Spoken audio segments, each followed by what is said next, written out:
Okay, thank you very much. Please. Thank you. Big day today at the White House.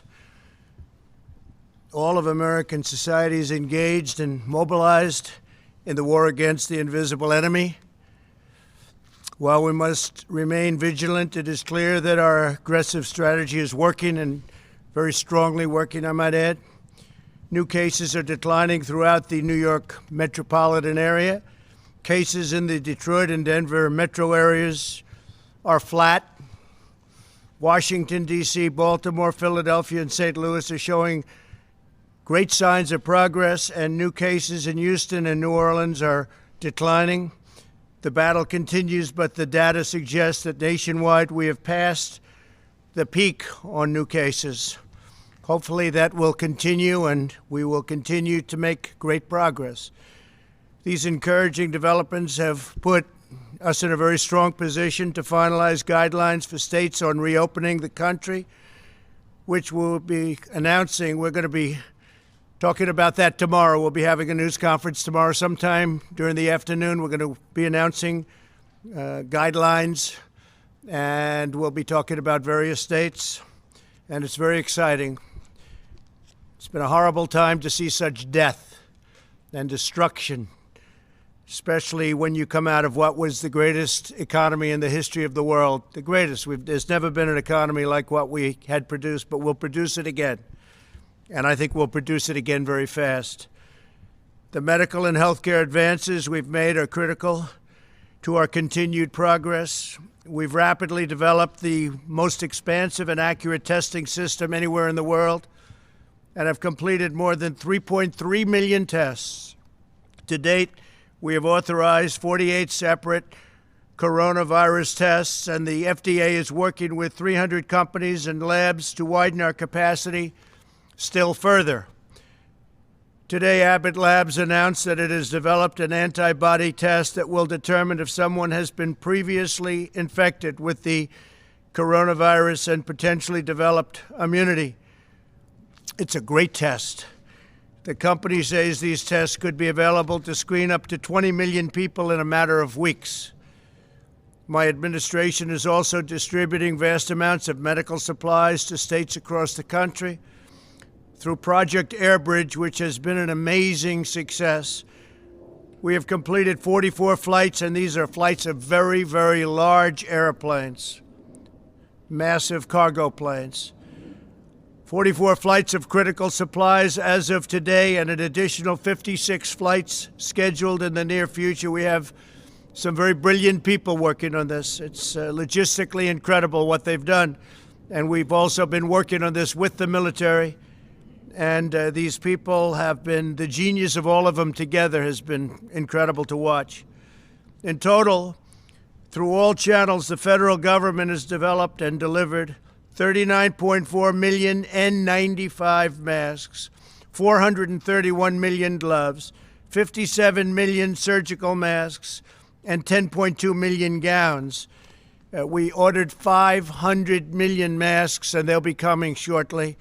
And we've distributed 100 million masks. Following our use of the Defense Production Act, GM announced that its first ventilator has come off the assembly line in Kokomo, Indiana. Great place. They did it in 11 days from start to finish, a remarkable testament to the ingenuity of the American worker. GM will ship over 600 ventilators this month alone, with thousands more to come, and we have other companies doing something similar. And I think they said that there's a brief clip that we have of General Motors sent to us by General Motors, and I think they might be wanting to play that for your benefit, please.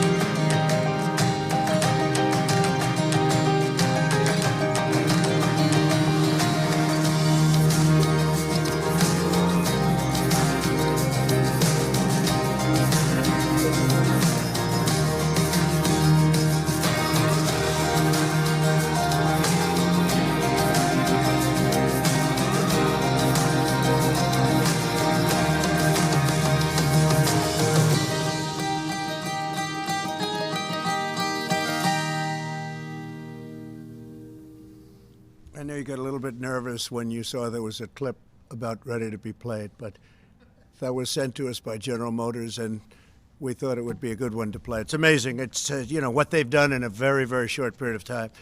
They're now making thousands of ventilators, and they're coming out of the factory very rapidly at a clip that nobody can even believe. But we have others also doing it, and these are very high-grade ventilators. So we're helping a lot of people, and at this moment, nobody needs them. We have to remember, during the surge, nobody's needed them for weeks now. But we'll have them for stockpiles, and very importantly, we're going to have them for other countries because nobody's able to do things like we can do, and we're going to be able to help other countries that are having tremendous problems, to put it mildly. My administration is using every available authority to accelerate the development, study, and delivery of therapies, so important therapies, treatments, and ultimately what we want to come up with is a safe vaccine. But frankly, the therapies to me are the most important because it takes care of people right now. The vaccines have to be tested, so it takes a longer period of time. But we have some great potential therapies already, and we'll see how they're working. We'll be able to report on that, I think, over the next week or two. Tremendous progress has been made. At least 35 clinical trials of promising therapies are now underway. So 35 different genius companies. If you look at AIDS, if you look at Ebola, if you look at so many things, they've come up with the answers to so many things. You wouldn't have believed it, and we're very honored to be working with them. They include antivirals and also, and they something which is incredible, keeps the virus from multiplying, a mechanism that keeps the virus from multiplying, immune therapies that prevent the immune system from overreaching to the virus, and convalescent plasma treatments that use antibodies from the blood of recovered patients. So we have a lot of patients who recover, and they're so happy to have recovered that the first thing they do is say, we want to give our blood. And they do that. It's incredible. We have thousands of people that are doing that. They recover. They feel they have an obligation because they've gotten such great care. And a lot of them didn't think they were going to make it. As the entire U.S. government works to combat the global pandemic, it is absolutely essential that the key positions at relevant federal agencies are fully staffed, and we're not allowing that to take place through our Congress. They're just not giving it to us. We have many, many positions that are unstaffed because we can't get the approvals. The Democrats are holding us up. We cannot get approval. We've gotten judges because we go through the process. I guess we're up to 448 federal judges. And that we've gotten because we focus on it. We take the maximum time because no matter who the judge is, they take vast numbers of days and hours to approve, and leaves no time left for others. Very unfair system. If a judge is going to be approved in 1 hour in one session, it doesn't matter. They'll take the maximum number of hours and days. You're talking about days to get one judge approved. And we're close to 250 judges, but because of the way they're doing it, there's no time for anybody else. And many of these people have been waiting for 2.5 years.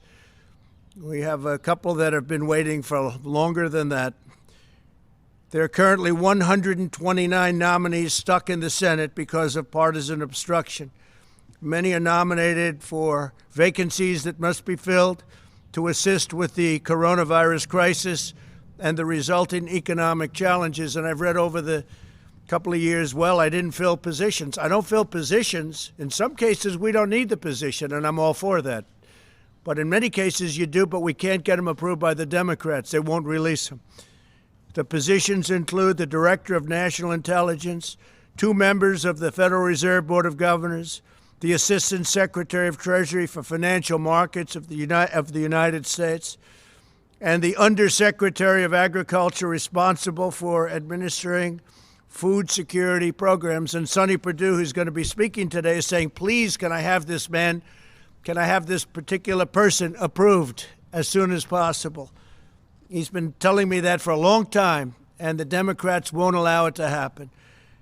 Again, every single judge, every nominee we have goes through maximum or at least they go through a long process. So it takes days and days, and there's no time left, and it's just a concerted effort to make life difficult. An example is Michael Pack. He's my nominee for the CEO of the Broadcasting Board of Governors, and he's been stuck in committee for 2 years, preventing us from managing the Voice of America. Very important. And if you heard what's coming out of the Voice of America, it's disgusting. What things they say are disgusting toward our country. And Michael Pack would get in. He'd do a great job, but he's been waiting now for 2 years. Can't get him approved. The Senate has left Washington until at least May 4th. The Constitution provides a mechanism for the president to fill positions in such circumstances. The recess appointment, it's called. The Senate's practice of gaveling into so-called pro forma sessions where no one is even there has prevented me from using the constitutional authority that we're given under the recess provisions. The Senate should either fulfill its duty and vote on my nominees, or it should formally adjourn so that I can make recess appointments. We have a tremendous number of people that have to come into government, and now more so than ever before because of the virus and the problem. We have to do it, and we have to do whatever we have to do. They've made it very, very difficult to run government. I don't think any administration has done anywhere near what we've done in 3.5 years. But every block, every week, they put up roadblocks. Whether it's Russia, or whether it's impeachment hoax, or whatever it may be, it's always roadblocks and a waste of time. If the House will not agree to that adjournment, I will exercise my constitutional authority to adjourn both chambers of Congress. The current practice of leaving town while conducting phony pro forma sessions is a dereliction of duty that the American people cannot afford during this crisis. It is a scam, what they do. It's a scam, and everybody knows it, and it's been that way for a long time. And perhaps it's never done before. It's never been done before. Nobody's even sure if it has, but we're going to do it. We need these people here. We need people for this crisis, and we don't want to play any more political games. I've been waiting for 2.5 years, 3 years for some of these people, and they're great people. They left law firms. They left jobs. They gave up everything to do it, and they've been waiting for 3 years, 2.5 years, 2 years, 1 year to get approved. It's ridiculous. And everyone knows they're going to be approved. But there's only so many hours in the day when you go through judges and you go through lengthy hearings on judges that they know should be approved immediately, and they could do it in one session, and they could do it in 1 hour. And instead it takes them many days. In order to advance the health and security of our nation and all nations, as we announced yesterday, the U.S. government has put a hold on funding to the WHO, World Health Organization, pending a review of the organization's cover-up and mismanagement of the coronavirus outbreak. Over the objections of the WHO, we took decisive action and early life-saving action to suspend travel from China. They didn't want to do it. They were angry that we did it. It was early on. They were angry that we did it. Took them a long time to realize what was going, but I have a feeling they knew exactly what was going on. Tragically, other nations put their trust in the WHO, and they didn't do any form of ban. And you see what happened to Italy. You see what happened to Spain. You see what happened to France. WHO's guidance had failed to control their borders at a very crucial phase, quickly unleashing the contagion around the world. That was a horrible, tragic mistake, or perhaps they knew. I'm sure they didn't know the gravity of it, but perhaps they knew. Because if they knew the gravity, that would be an even worse offense.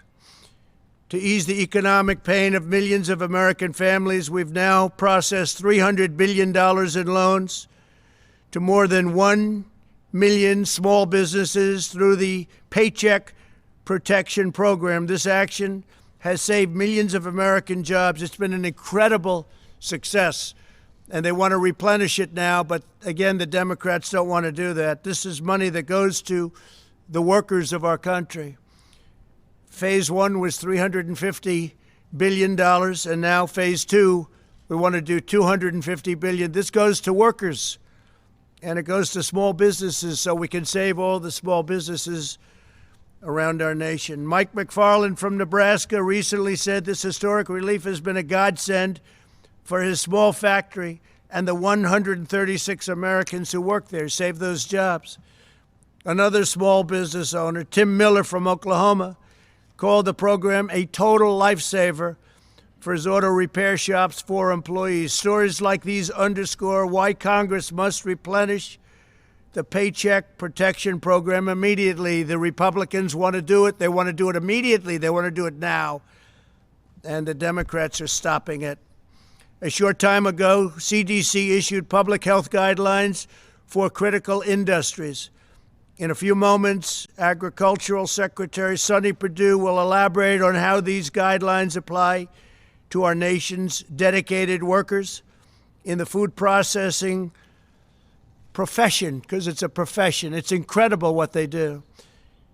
Food processing, and they're keeping our grocery stores full. The shelves are not bare like the shelves that I inherited when we took over the stockpile, the medical stockpile, where the shelves were bare. The cupboard was bare, I say. Tomorrow I'll also be leading a call with elected officials who will consult with my administration as we work to restore our economy to full speed. And we really think with all of the stimulus and all of the pent-up demand, we're going to have an economy that really comes back quickly, and would like to see it more than match what we had before. What we had before was a miracle, and we think this is going to be even more than a miracle. We're going to do it because we have the greatest people in the world. We'll also be speaking to America's governors tomorrow, and then we'll be announcing exactly what's happening. You already know we'll be opening up states, some states much sooner than others. And we think some of the states can actually open up before the deadline of May 1st. And I think that that will be a very exciting time indeed. Governors are looking forward. They're chomping at the bit to get going. Again, not all states are the same. They're very different. Some are having very little problem. Some have done such a good job that they have very little problem, and they're ready to go.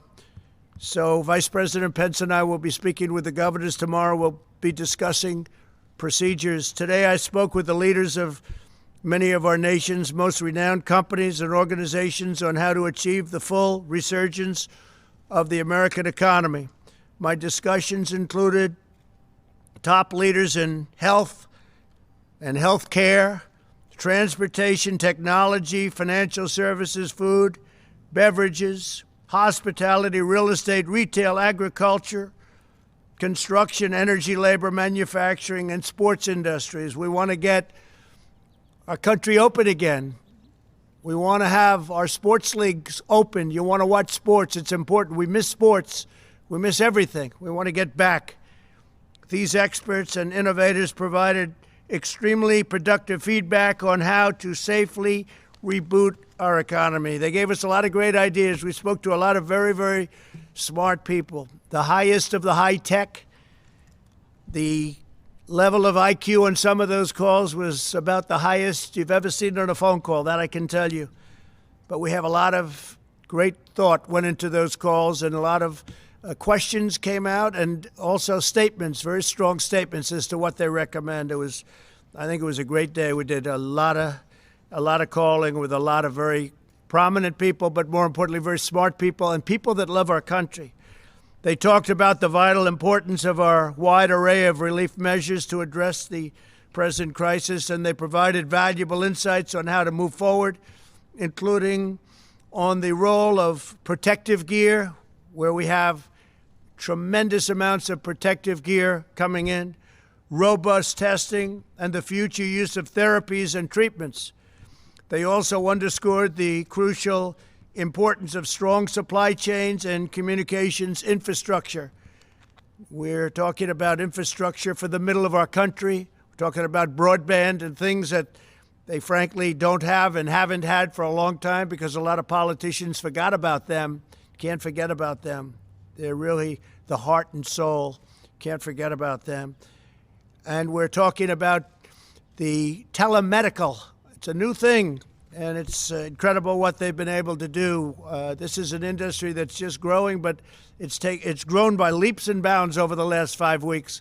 People are learning so much. Without the ability to see a doctor, they're learning so much, and a lot of good things are happening. That's something that's really, going forward, I think going to be very important for our country. As we've seen throughout our proud history, America is never greater than when our people are working in unison toward a common goal. That's what's happening right now.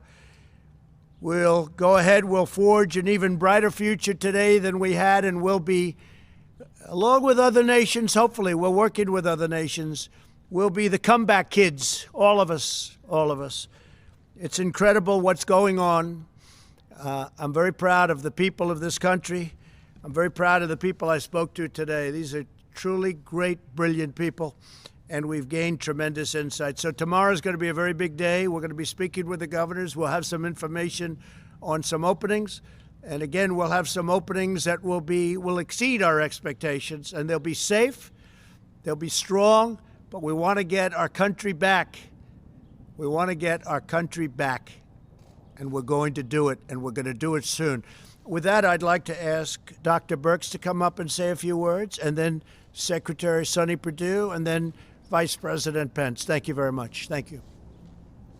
Thank you.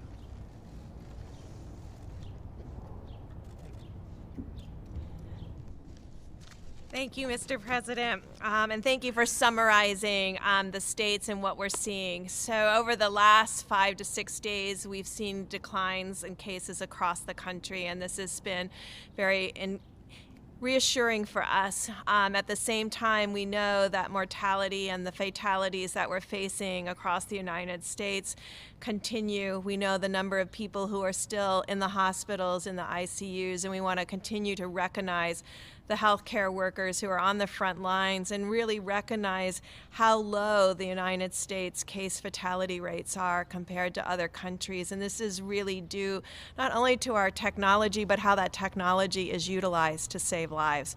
At the same time, I'm inspired by the American people who continue social distancing. These cases continue to decline because of the strong work of the American people. Also wanted to let you know that we do have 9 states that have less than 1,000 cases and less than 30 new cases per day. So we're looking at states and metro areas as individual areas. We talked before how each of these curves are different. Each of the cases' experiences are different. We have some states like California and Washington State, Oregon, that never really had a peak because of so much work that their populations did to decrease and keep the new cases down. So each of these individual states and individual metros are being studied very specifically. I do want to highlight, and we are remaining concerned, and we've been having discussions with Rhode Island. Rhode Island and Providence are in a unique situation. First, they had increasing cases from the New York City area, and now they have new increasing cases from the Boston area. They're caught between 2 incredible hotspots in the country. They're doing an extraordinary job. They're caring for the individuals in the front lines, but Providence continues to have new cases. And we do continue to work with specific states that have specific outbreaks related to individual occurrences. I will just remind the American people again, this is a highly contagious virus. Social gatherings coming together, is there always a chance that an asymptomatic person can spread the virus unknowingly? No one is intending to spread the virus. We know if you are sick, you will stay home. But to all of you that are out there that would like to join together and just have that dinner party for 20, don't do it yet. Continue to follow the presidential guidelines. We really appreciate the work of the American people. We see as a country we're improving. We see as metro areas we're improving. We see as communities, as counties, and as states we're improving. But that also still requires everyone to continue to social distance. And in the end, we do have states that have very few cases and very few new cases. And so these are the ones the president is referring to that have been silent, relatively silent throughout this epidemic and pandemic that many of us have faced.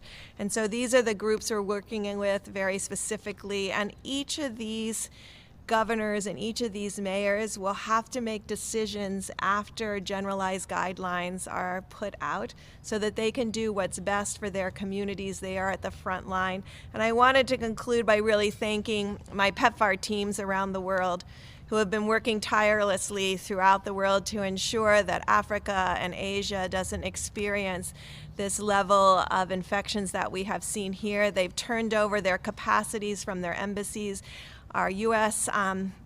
hires throughout the world, our ambassadors, are still on the front line with our local staff, working with ministries of health to confront this virus around the globe.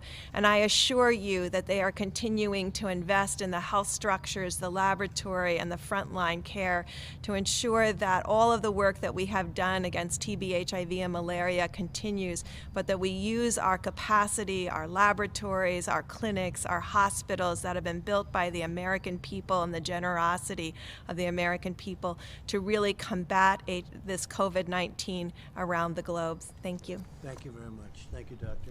Sonny, please.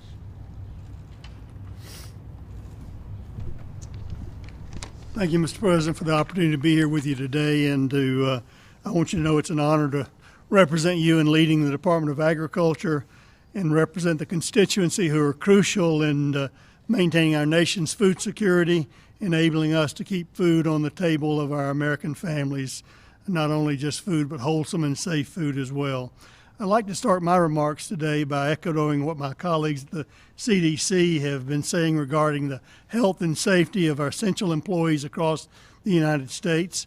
CDC's provided strategies there that aimed at helping our most critical workers, both in healthcare and in food processing, to quickly and safely to return to work after potential exposure to COVID-19, provided those workers are symptom-free.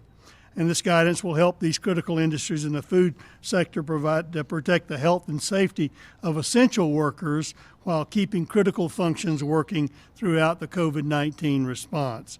As we know, any employee who develops symptoms while on the job should go home immediately, and the interim guidance is in line with CDC's recommendations for healthcare workers caring for those sick with COVID-19. So we appreciate the dedication and commitment of all the brave men and women working to keep their communities fed, and we will continue to work with the CDC to keep those individuals as safe as possible during these challenging times. In that vein, there's been a lot happening this week as COVID-19 is impacting food processing facilities, as you know. For Americans who may be worried about access to good food because of this, I want to assure you the American food supply is strong, resilient, and safe. And in fact, our food supply chain has shown tremendous agility in shifting production and logistics so suddenly from restaurant and institutional settings to retail settings. To all the employers out there in this sector, it's critical that you follow CDC guidelines and guidance and best practices to keep all of your employees and people safe and healthy. To employees and local public health officials advising them, the CDC has issued guidelines on how to mitigate a situation if you have a positive case in one of your facilities. We need our local health authorities and our state health authorities to do everything they can to balance the demand of keeping our facilities operational and our critical industries going, while at the same time keeping the health and safety of employees as a top priority, as well as our communities. So I want to also take this time to thank all of our critical essential food supply chain workers. The entire country is counting on these patriotic individuals by doing the work in our food supply chain. These dedicated workers include obviously farmers and producers, but also processors, truckers, and grocery store workers, as you know. America's depending on what you have, the food we need to feed our families, and you're the ones who are making that happen. Thank you. As an entire nation, we're truly thankful for the work you're doing, and we recognize that you are the true patriotic heroes during this national emergency along with our healthcare workers. So before I sign off here, Mr. President, I want to remind you and all of us of one more thing. In the United States, we have plenty of food for all of our citizens. I want to be clear. The bare store shelves that you may see in some cities in the country are a demand issue, not a supply issue. The way food is prepared and packaged to be sold in a restaurant or a school is significantly different than the way it's packaged for you to buy in the grocery store. Our supply chain is sophisticated, efficient, integrated, and synchronized, and it's taken us a few days to relocate the misalignment between institutional settings and grocery settings. But that does not mean that we don't have enough food in this country to feed the American people. You might think of it as an interstate. When it's flowing along well and you have a crash at one place, it backs up, and that's what's happened in the food supply chain, but we're working through that.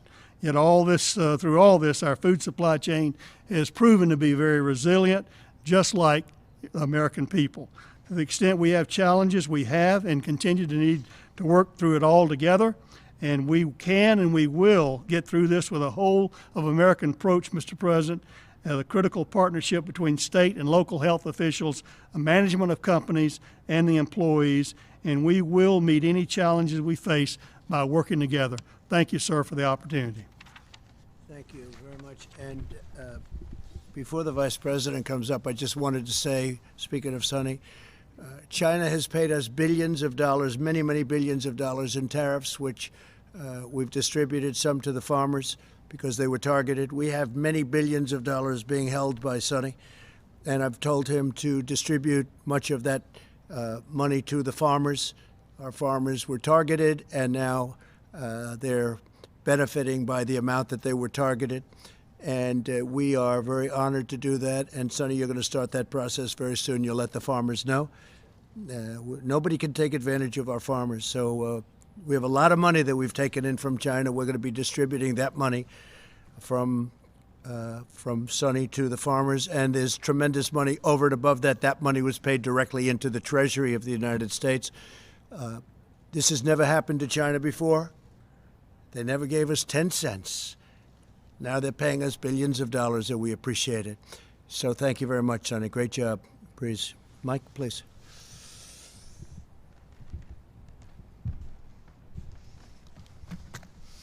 Thank you, Mr. President. The White House Coronavirus Task Force met today. It was reported to us that we've conducted and completed 3,324,000 tests across the nation.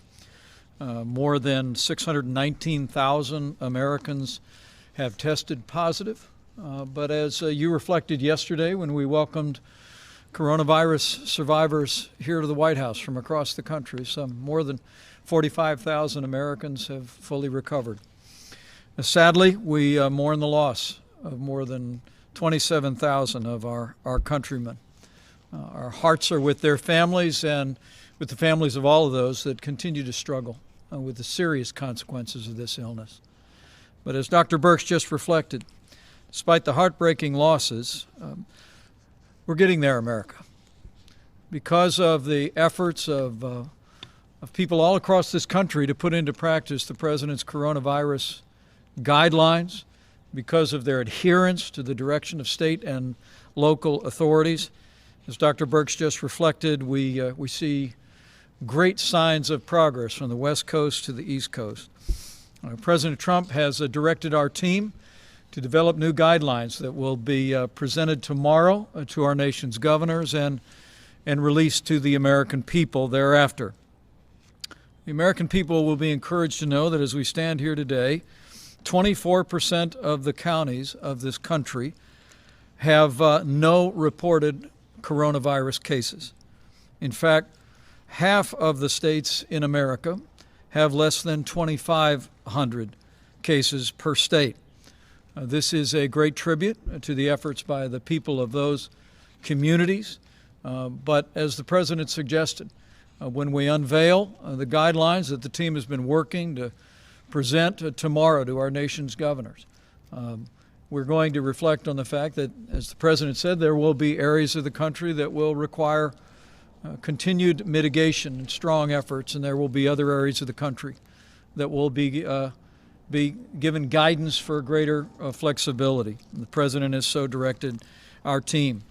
When we think of more than 619,000 Americans having tested positive, more than 45,000 having recovered, we wanted to announce today that the FDA recently announced efforts to facilitate the development and access to convalescent plasma. Mr. President, you've spoken about this.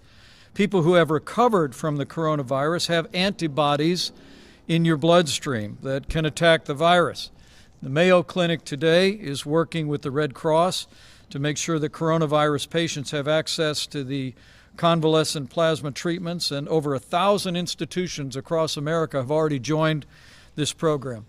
And we want to urge every American who has recovered from the coronavirus for at least 2 and preferably 4 weeks to contact your local blood or plasma donation center and arrange to donate. It's one more way that the American people can do their part and step forward, and thousands have already done so, and we know that tens of thousands will join them. On the subject of supplies, Mr. President, I'll be very brief because you detailed a great amount. As the President mentioned, the air bridge has completed 44 flights, 56 more are scheduled. But on the subject of facial masks, which are so important for the protection of critical infrastructure, I'm pleased to report that the average daily delivery through the commercial network through our air bridge is 22 million facial masks coming into the marketplace. The average inventory in the network over a 7-day period is 80 million masks. And FEMA is actually working as we speak to move facial masks to priority infrastructure, food supply, first responders. There'll be 6.5 million masks that go out before the end of this week, an additional 20 million before April the 20th, and then we'll be adding 6.5 million each and every week. At the President's direction, we're going to ensure that all of those that work in food supply, all of those first responders, have access to masks, and we're increasing those every day.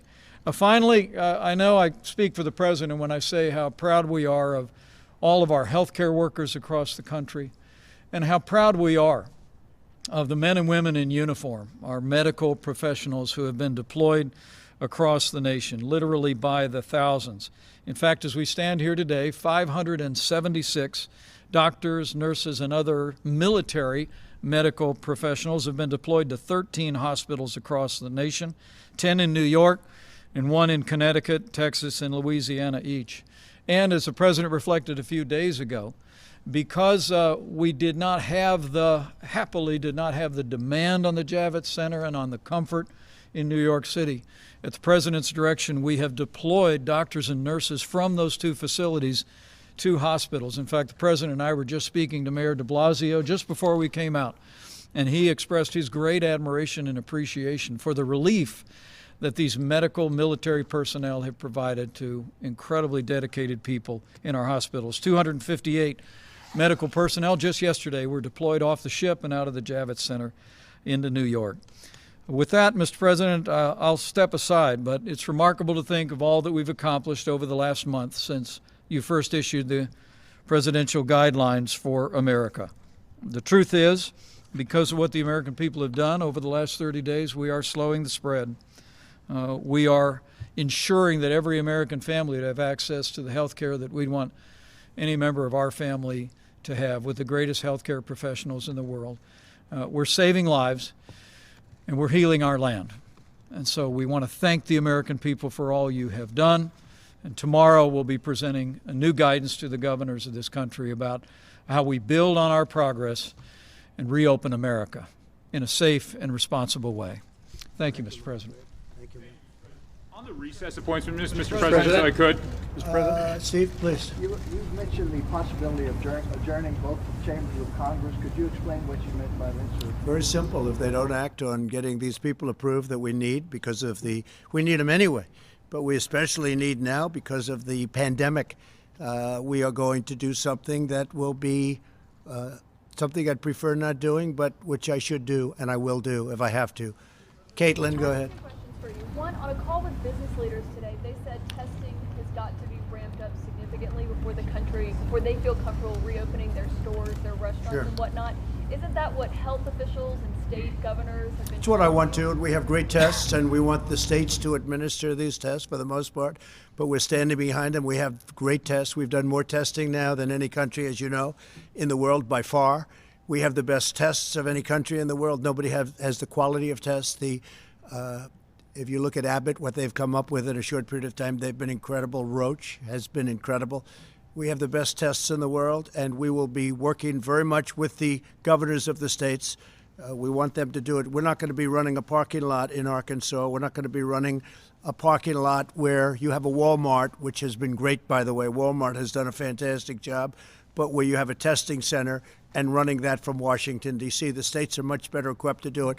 But we'll be working with the states. We're standing behind the states. We're going to work very closely with the governors in terms of that, getting additional equipment. It used to be 3-4 weeks ago, 2 weeks ago, could we get more ventilators? More ventilators, right? And we got them ventilators, and you don't hear that anymore. It's been pretty amazing what we've been able to do. Yeah, go ahead, John. Walmart. A lot of those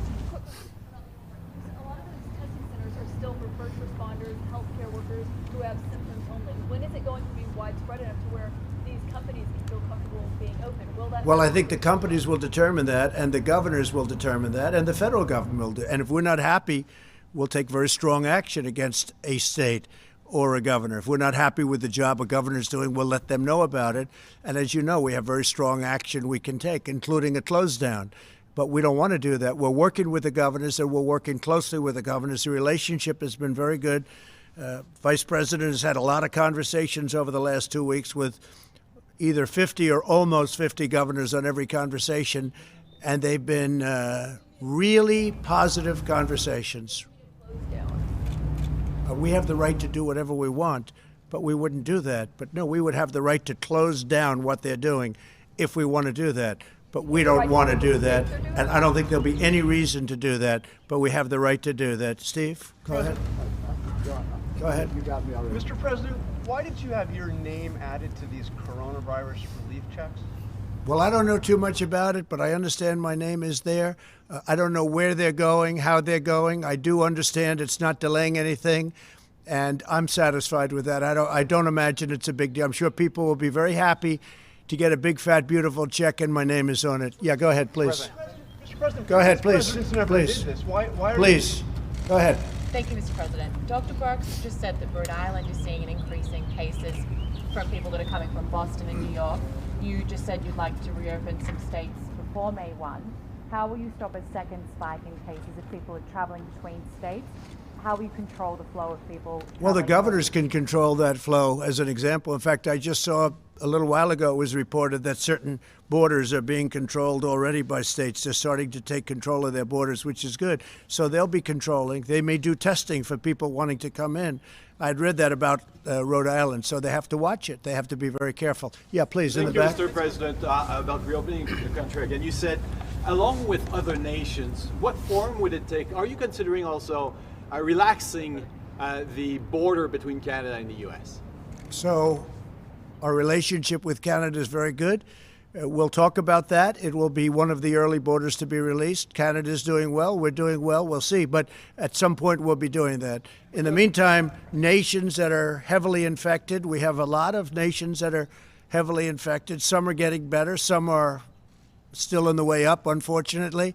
We're keeping very strong borders with those nations. But with Canada, we are talking about different things. Yeah, please. Mr. President, you said the evidence suggests that nationwide we have passed the peak on new cases.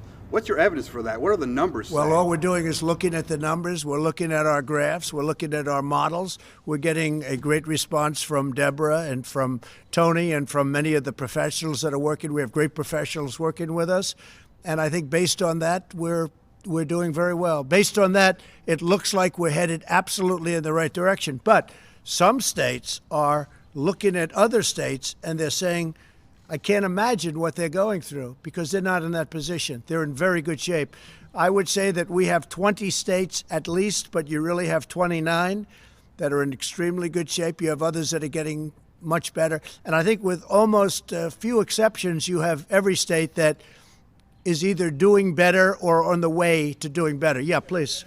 Yeah, go ahead. Yeah, thank you, Mr. Go President. ahead. On your threat to adjourn Congress, clearly you have the power, Article 2, Section 3, but that'd be quite radical to do. Earlier last month, you were in the Oval Office, talked about now is not the time for partisanship. How will that act lower the partisanship in this town, and could it potentially hinder your ability to get something done on coronavirus? Well, look, it's been a very partisan government for a long period of time, not just this administration. You can go back into the last two administrations. You've seen a lot of partisanship. And even now, you would think that we wouldn't have, as an example, with the paycheck plan. That's going so well. It's so smooth, so beautiful, almost without a hitch. All of that money is being distributed to small businesses. They're giving it to their employees. It's keeping them ready, viable, so when we open. And now it's been so good that it's almost depleted, and we want to replenish it, and we can't get the Democrats to approve it. And that's a program that they and everybody else admit that are great. So you do have partisanship. We have been trying for years to get people approved for positions. People have left. One man left a law firm. One man left a big chain. He was a very successful executive. He left. It was 2 years ago. We have people that have been waiting for 3 years, and we can't get them approved by the Democrats in the Senate because they're taking so long to approve our judges. Now, I have to tell you that I'm totally in favor of what Mitch is doing with judges, because that's always seems to be a priority, and it's a very important priority. I think it's one of the great trademarks of this administration. We've approved record numbers of federal judges and appellate judges and 2 Supreme Court judges. But rather than approving somebody who's highly qualified, somebody that everybody knows is going to be approved, rather than going quickly, they take the maximum amount of time, whatever that time may be. And what they're doing by doing that is taking days to approve somebody that could be approved in a quick vote. People that get phenomenal reviews in committee are going maximum number of hours. And what they do is there's only so many hours in a day. Now, we could have said, let's stay. I would have been in favor of that. They didn't choose to do it. But I have a very strong power. I'd rather not use that power. But we have way over 100 people that we very badly need in this administration that should have been approved a long time ago. And one of them is the head of Voice of America. If you look at what they're doing and what they're saying about our country, it's a disgrace, the people that are running that. We have somebody that's really good, really talented, and that loves our country. And I want to get these people approved. That's one of many. We have professionals. Sonny, you've been waiting for, how long have you been waiting for the man that we're talking about coming in? 2.5 years. So Sonny Perdue just happens to be here talking about something else. So you've been waiting for one of the most important positions as Secretary of Agriculture is the position. It's distribution. We need it now. We're talking about shelves. We're talking about cupboards. He needs it. He's been waiting. He didn't know he was going to get this question. You've been waiting 2.5 years. The person is exceptional. That person left a very good job. And it's embarrassing to me. He'll say, do you think you'll get that man approved? He's been saying that to me for a long time. It's because of the Democrats. And what we're doing is, and I think anybody here would do it, judges are a priority. A federal judge who's going to sit for 50 years, potentially, a young judge going to be sitting for, that's always going to have to be a priority. But because they're taking so much time and approving they're trying to put us through the mill. That's when you talk about partisanship, and it's never, ever happened before. You can look at every administration in the history of this country. Nobody has ever had hundreds of people not approved after 3.5 years. Go ahead, please. What's the timeline for that, though? If Congress doesn't act by when, do you have a date? They know. They've been warned, and they're being warned right now. If they don't approve it, then we're going to go this route. And we'll probably be challenged in court, and we'll see who wins. But when the court hears that we aren't getting people approved, as Sonny would say, for 2.5 years for an important position that we need because of this crisis. We needed these people before, but now we really need these people. When you talk about, back to the numbers for a second, when you talk about the numbers, the jobless claims are going to come out tomorrow. It's likely around 5 million more Americans putting their names in for unemployment benefits, but yet there are still a couple thousand people as well dying a day because of coronavirus. When you talk about opening up the American economy, or at least in parts now, how do you balance that decision out given both of those figures? Well, there has to be a balance. You know, there's also death involved in keeping it close. And I've gone over this with you, and I believe this so strongly. When you look at mental health, when you look at suicides, suicide hotlines which are exploding, people losing their jobs, when you look at drugs and people that didn't take drugs and now they're becoming drug addicted because they're going through a problem, they have no job, they have no money coming in, other than the money we're getting them. We've opened up the coffers to a large extent. We're helping people. This is why I wish the Democrats would help us a little bit with it, because they should. It's purely partisan what they're doing, and it's bad for our country. But you know, there is death by having this strongly closed country. We have to get back to work. With all of that being said, we're going to start with states and with governors that have done a great job, and they're going to open it up as they see fit, and we're going to be right behind them, and we're going to be working. We're going to be supplying them with things if they don't have them. We want them to have them. We're going to be helping them with ventilators after this is over so that they can't say, oh, the federal government. We want them to have. They've had a lot of options. Many of the governors have had a lot of options over the years to buy ventilators. They didn't choose to do it. So we're going to be helping them to fill up their stockpiles. We're going to have plenty. And as I said, I'm very proud to do it. We're going to be helping other nations. We're going to be helping Italy, Spain, France, other nations. And we're going to be helping them strongly. I think Russia is going to need ventilators. They're having a hard time in Moscow. We're going to help them. We're going to help other countries that need ventilators. We're going to have a lot. You see it with General Motors. You see it with other companies that are producing. We're going to have hundreds of thousands of ventilators, and it's a great thing to have. Yes, in the back, please. Is anybody freezing? You know, it's very cold out here, so we can leave early, right? Okay, a couple of more. Go ahead, please. Thank you, Mr. President. Why do we have 20% of the world's deaths from the coronavirus when we're only 4% of the world's population? Well, you don't know what you have. Do you think you're getting honest numbers from some of these countries? Do you really believe those numbers in this vast country called China, and that they have a certain number of cases and a certain number of deaths? Does anybody really believe that? Here's the story. We report everything. We're reporting the cases, and our reporting is good. We're reporting every death. In fact, I see this morning where New York added 3,000 deaths because they died, and they're now saying, rather than it was a heart attack, they're saying it was a heart attack caused by this. So they're adding. If you look at it, that's it. And everything we have is documented, reported. And what they are doing is, just in case, they're calling it this, and that's okay. That's okay. But we have more cases because we do more reporting.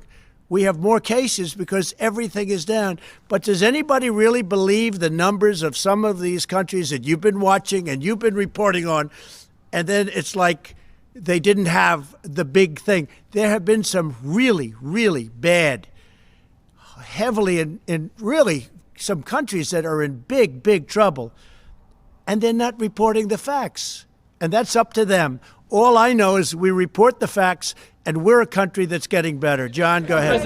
Mr. President, multiple sources are telling Fox News today that the United States government now has high confidence that while the coronavirus is a naturally occurring virus, it emanated from a virology lab in Wuhan, that because of lax safety protocols, an intern was infected, who later infected her boyfriend, and then went to the wet market in Wuhan, where it began to spread. Does that correspond with what you have heard from officials? Well, I don't want to say that, John, but I will tell you more and more we're hearing the story, and we'll see. When you say multiple sources, now there's a case where you can use the word sources, but we are doing a very thorough examination of this horrible situation that happened. Go ahead, please. In your many conversations with President Xi, Mr. President, did you ever discuss with him State Department concerns about lax safety protocols that had been reported to the State Department from the embassy in Beijing about that laboratory? I don't want to discuss what I talked to him about the laboratory. I just don't want to discuss it. It's inappropriate right now. Please, go ahead in the back. Tim Alvia from Channel 9 Australia. There have been calls in our country for Prime Minister Scott Morrison to make funding for WHO conditional on reforms to the organisation. Wanted to get your thoughts on that, and if you had any advice for Mr. Morrison. Look, I feel very badly about the World Health Organization, but it's been a tool of China. It's been, as I say, totally China-centric. You take a look at everything that's happened, they've been wrong. I was all for it at the beginning. What do I know? I walked in, I said, World Health Organization, isn't that wonderful? And then you start to see all the mistakes. They didn't want us to close our borders to China, to Wuhan. Specifically, they didn't want our borders closed. You take a look, Mike was there, we're all there, and they're criticizing me for closing the border. I did that very early. By the way, I did that very early while Nancy Pelosi was trying to have in San Francisco parties in Chinatown because she thought it would be great. She wanted to show that this thing doesn't exist. These are people, I'll tell you, we have some politicians on the other side that don't know what they're doing. If you look at timelines, you got to look at some timelines.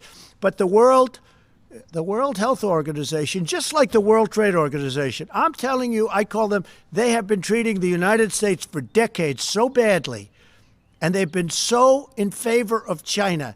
China took off when it joined the World Trade Organization because of what's happened. Think of it. They're considered a developing nation, and because they're and we're not. Well, we're a developing nation too in my book, okay? We're developing too.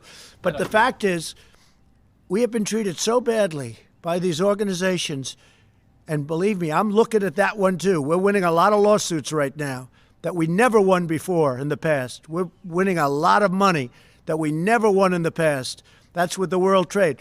But with the World Health Organization, what's happened there is a disgrace. Here's the other thing. We pay $400 to $500 million a year. China's paying $38, $39, and $40 million a year.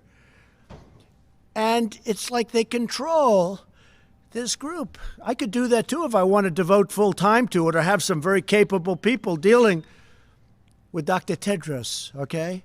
I could do it too. I could do very well with that. But there's something going on. There's something going on that's very bad. Now, the $500 million that we save, we're going to make a determination over a little period of time. But they're going to either have to make massive changes. I don't even know if they're going to be able to do that. Or we're going to give money to people. We want to help people. You know what we do in Africa with AIDS? People have no idea what we do and the money we spent. We were talking about it the other day, Doctor. We are spending billions of dollars to help people. In the case of one that Dr. Birx is very much involved in, AIDS, billions of dollars.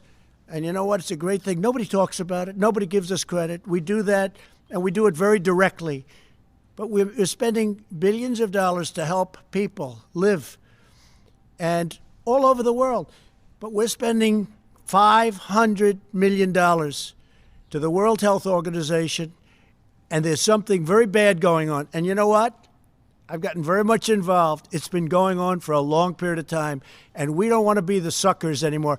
So it's cold out. We will talk to you tomorrow. Big day tomorrow. Very big day. Thank you. President, if Dr. Tedros is removed, would you change your mind?